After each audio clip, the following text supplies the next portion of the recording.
buhay nakita na video mga langga about anang kabit mga langga na kana bitang bawal siyang higugmaon nimo. Syempre kabit manggid ka bawal manggid na mga langga.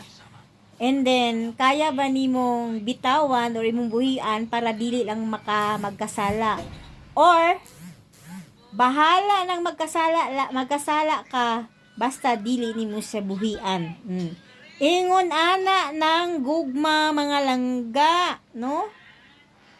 Adtuon jud ninyo ang impierno, malipayon lang mo diris kalibutan, no? Masatisfy lang mo diris kalibutan. Makomportable, makuha ninyong gikinahanglan diris kalibutan. Ingon ana ng gugma, pakasalaan jud ng gugma na imo gugma ba na imo ang nahapitan, no?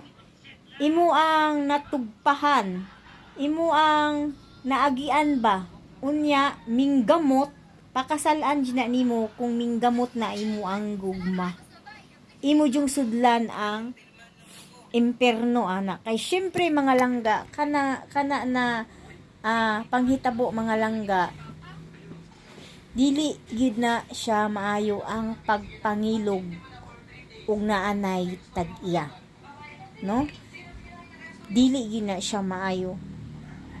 So depende na ninyo kung unsa ang iyong mga desisyon, kung iyong desisyon mo padayon o dili. Pero sa kaingon ko na ayaw mo pagpakabuang sa gugma.